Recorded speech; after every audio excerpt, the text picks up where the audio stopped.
Now, listen to me very carefully.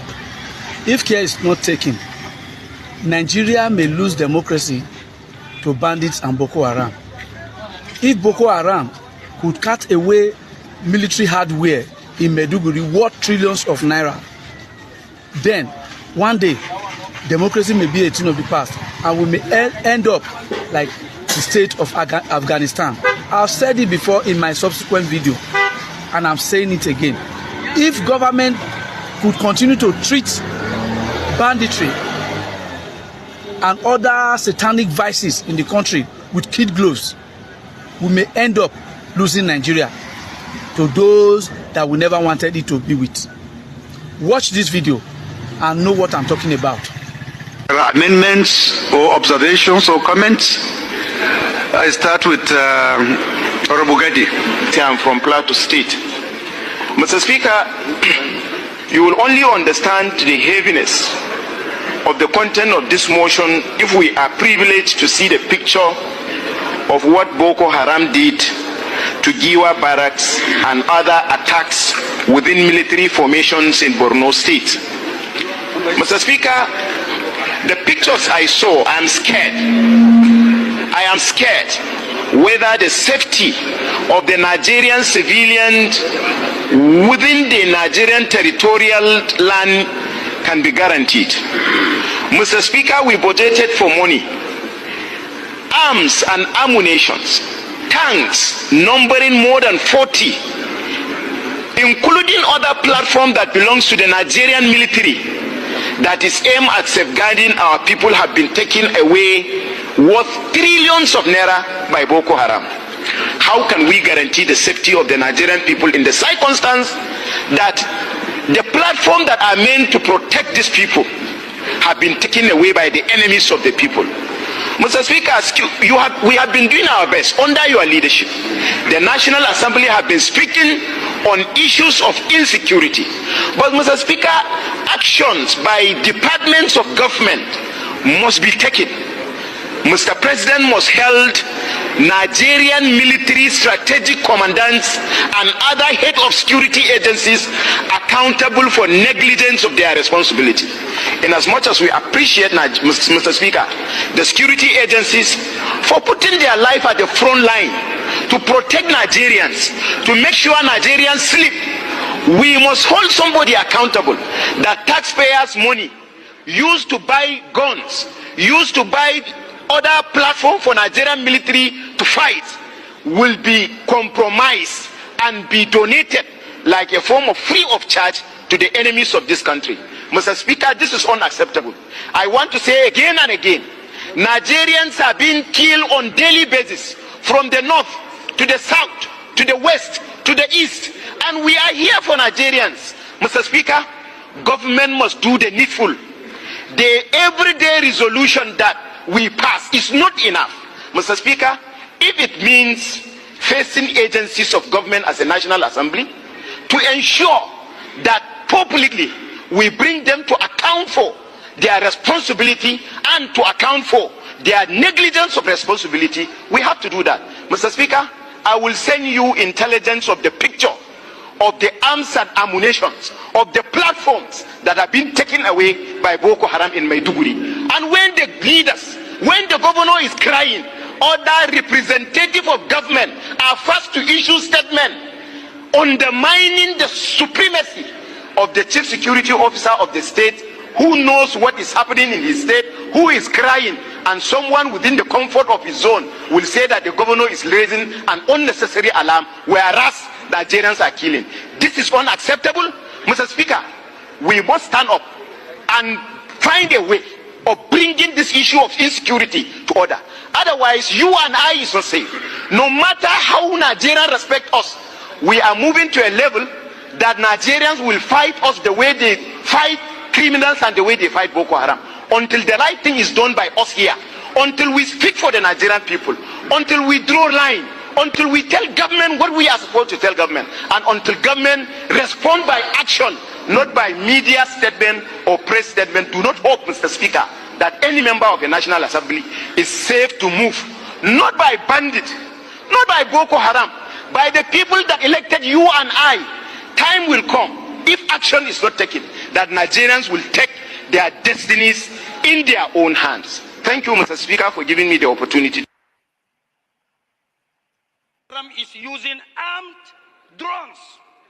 Let it be on record. They are using armed drones, weaponized drones, which the Nigerian army is not using. In other words, they are more sophisticated and advanced than the Nigerian army. Lastly, I lost people in Wajiroko. We lost people in Wajiroko as a result of Boko Haram insurgents. This is the few I can give you, just a tip of an iceberg as far as my constituency is concerned. I observe one thing. Boko Haram is fast coming back, worse than what we had in the past. Take it or leave it. Boko Haram, ISWAP, or whatever name you call them, they are coming back. Let us do something serious in order not to go back to our days when 22 local governments out of 27 local governments of Borno were occupied by Boko Haram.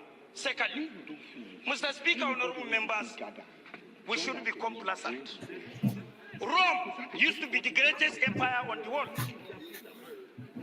but it was destroyed by the complacency of the Romans because of their inability to take things serious to deal with their enemies. So as I'm speaking to you, personnel, there are no Nigerian army personnel. They don't have enough personnel to face these boys. That is the truth. They are committed. They are very strong in their own stand, but unfortunately, they don't have enough personnel and equipment to face the Boko Haram. I have seen it. Nobody reported it to me because I went to my constituency on Saturday and came back on Sunday. So, Mr. Speaker, honorable members, we shouldn't be complacent with this. I align with Honorable Gaddi by saying that we should do our own needful by doing the proper oversight of money expended, because between 2015 to 2019, Nigerian government spent 19-point-something trillion naira on security issues. I have the record with me.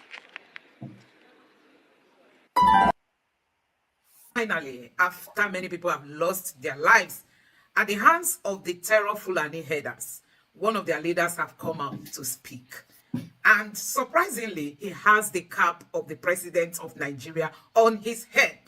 One might wonder, is that why the president has been silent over the buying of Nigerians? I mean, he has never come out to issue strong warning to these Fulanis, even despite we have so many evidence out there, about them occupying the forests in the south and how they've been dealing with their victims. I'm just going to allow you to take a look at this video, just for you to hear for yourself what this Fulani leader has got to tell Nigerians on why the Fulanis, the Terrrör Fulanis, why they are terrorizing Nigerians. And we know that many of them are said to be foreigners, but he's saying they are not foreigners. They are not foreigners. Now, whosoever claims they are foreigners should come and show us their nationality. So, is it that the Fulanis in Nigeria are the ones displacing Nigerians, spying Nigerians, and, terrorizing the entire country? Let me just allow you to take a look at this video. Take a look. Grab their land, occupy perhaps foreigners. The key word here is foreigners. So I would like your take on this as far as that allusion by the DHQ is concerned. Good morning, viewers. I think this narrative of foreign headers being thrown out anytime you have crisis, I don't know whose interest it is serving, because it's not even serving the interests of the innocent headers that have suffered over the years from attacks and counterattacks. So maybe the defense headquarters have more information. Since they're in charge of security, they can volunteer more information. But from our own perspective, this notion and narrative of foreign headers is a distraction, probably a continuation of a narrative of denying citizenship to the Nigerian headers. And we feel it's one of the challenges to finding peace in this country, particularly with respect to the herder-farmer conflict. Even at, again, Fulani, they say that there was, in fact, a peace accord between them and the Fulani, but the Fulani are known to always breach the peace accord. So these are the concerns. If you go to Edo State, prior to that distressing event, the people in Uromi had complained about how their women were raped on their farms, some were killed on their farms. Again, the same accusing fingers is pointed at Fulani herders. So can you truly exonerate, criminal elements who are perpetrating this and giving the entire ethnic group a bad name?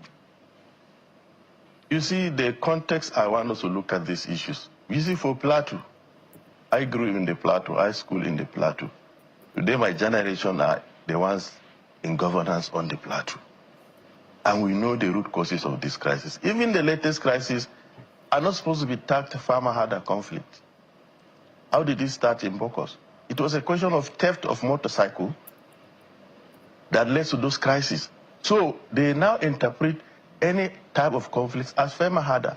If you go on the Plateau now, there is no any crop that is there for herders to trespass. And the question I always ask, have we lost faith in our judicial system? You see, there are attacks and counterattacks. You have attacks that are followed by reprisals. And unfortunately, there is also politicization of the crisis. If you look at down south, what you have displaced bandits from northwest and other jihadist groups that have found it difficult to stay within the northern part of the country, probably because of the ecology. They are looking for thick vegetation. They move towards the south. And most of them now carry cattle, which are even for trading. Those are not herders. And herders that are now rearing their cattle peacefully, they are faced with double jeopardy. If you don't defend yourself, because security is not there to defend you, these criminals will come and rustle the whole of your cattle. For the Plateau, if the governor wants to be sincere, he has grown together with Fulanis, pastoralists, particularly in his local government. This conflict is just recent, and we know the drivers of those conflicts on the Plateau. It's likely political, because there's an agenda to expel the herders on the Plateau. The governor knows this. His godfather in politics, the former governor, Senator Jang, is a driver of that narrative, expelling herders on the Plateau. And they have renewed that call now. Look at the case of the so-called occupied 64 villages. I laughed when I see those stories in the media. Those are IDP camps that government never took care of. Herders were displaced from 43 villages on the Plateau. And they now move into those those wastelands, mine lands, and considered a safe corridor for themselves. I want to be disputed. There is no single council ward on the Plateau that is being taken over by the headers. Mr. So we have to be honest if we want to have a solution. Mr. Alassane, you made strong allegations against the former governor. He's not here to respond, so I'm not going to speak for him, but I'm sure he might be listening and want to answer you. But it's difficult to process to the effect that, given all that is playing out, we have asked you one question that I don't think you've answered. Are you saying, so let me repeat that question again so that I'll put you on record. There are bad and good people everywhere. Are you saying within your rank and file, you don't have criminal elements, militia elements, whichever word is convenient, that are perpetrating this evil in the name of whatever guise amongst you? Is that what you're saying? You see, I'm telling you categorically that herders that are peaceful and doing their herding business have no business with this banditry. But you see, when you have state ethnic militia being masqueraded as vigilantes, killing innocent herders, the herders are left with no option than to resort to self-help. Some of these issues you see, the state governors are responsible for it. Instead of you to use conventional security to enforce law and order, you now set on an ethnic army and name it whatever from community security, vigilantes, and they do all manner of injustices to the herders. So I'm telling you, you can quote me anywhere, herders that are peaceful and grazing do not carry arms, are not responsible for these criminalities. But as you know, we have criminals in every ethnic group. Today, can you blame the Kanuris for the atrocities of Boko Haram? So, Mr. Alassane, so just a moment, we're saying the same thing. So, now we are looking, what you're talking about is we're looking for who to blame as the aggressor. What you're saying by extension is the fact that the headers are peaceful until, quote unquote, this government set up whatever vigilante to attack them, and they now attack, or by reprisal they attack them back. So you're saying by essence we have militia headers in that sense to defend the headers who are innocently attacked. Is that what you're saying? No, you see, don't put words into my... It's not what I'm saying. What I'm saying is that you have criminal elements within our rural areas. Some of these criminal elements, you cannot rule out that they are also Fulani criminal elements, because arrests have shown that some of them are Fulanis. But does that translate? Herding is an occupation, it's an economy. But when you criminalize the economy, automatically you are criminalizing the entire ethnic group, which is wrong. You see, we have criminals, we have elements in the southeast, IPOP, killing people, burning economic infrastructure. You do not target Igbo criminals. Treat criminals as criminals. Treat bandits as bandits. Address them. In fact, the herders can be even a solution to this conflict, because they are the first line of victims. So guys, you have seen it for yourself. These are the things we are talking about. After so much casualty, so much people have lost their lives, so many things have happened, finally this Fulani leader has come out to speak. But one might question why they silence all this while. Why are they not coming out to say they don't know who these people are? Why are they not coming out to tell us the politicians that they think are behind what is happening? Why is the president of Nigeria silent? I mean silent. Sometimes I just keep wondering. Some people will tell you that Fulanis are just a very handful number of Nigerians. They are not much in terms of, population. Why is it that the government of the day does not find it needful to come out and speak hard? But see, recently, the AIG of police, I think it means the Assistant Inspector General of Police, said he is going to flush out all the hideouts of the IPOB members. He said it toughly. And somebody was reacting to that post. I mean, there's this human rights lawyer on Twitter. He was asking him, okay, because it's the Southeast, what about the Fulani headers that have been buying people? You've not gone to flush them out. What about Boko Haram? What about Iswap? What about all those people? Your strength is only when it comes to the Southeast. So you can imagine if the police had been talking tough. Because with all these things that happen, you don't hear anything from the military, you don't hear anything from the police. The military head came out recently and said, these things are political. It's more of a political problem. That even if they use, manpower, as in kinetic, that if the political side of it is not resolved, nothing is going to be achieved. So you just keep asking. This person will throw the blame game, because the state governor said he is waiting for the security agencies to find out what is the cause of this problem and to know who and who should be held responsible and how to end this thing. And then the security, CDS, that's Chief of Army Staff or Chief of Defense Staff, so something like that, he came out to say that it is more of a political problem. That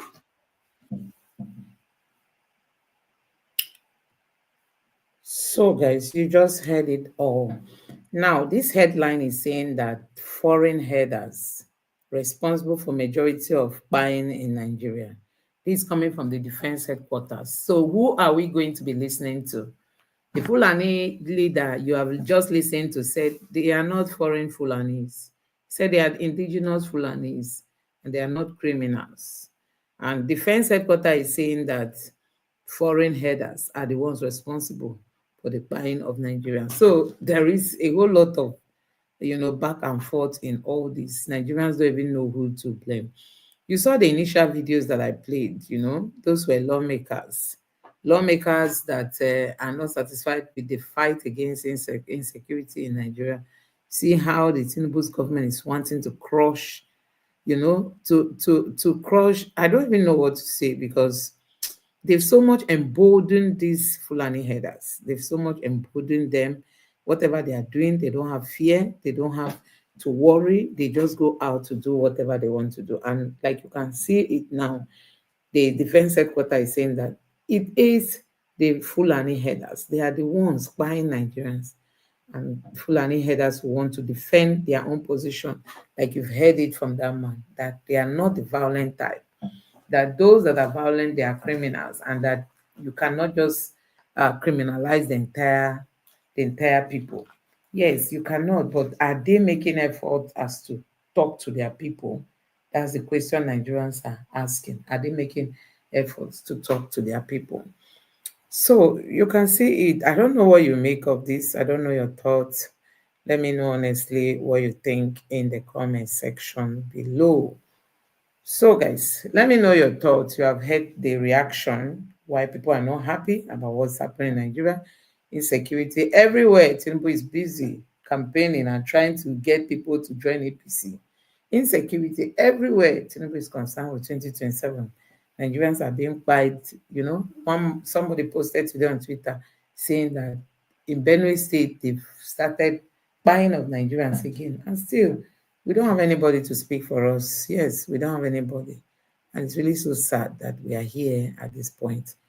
Anyway, guys, let me know your thoughts in the comment section below. Please don't forget to subscribe to the channel, turn on the notification bell. Please give this video a like so that YouTube can recommend it to others, and drop your thoughts in the comment section below. Thank you.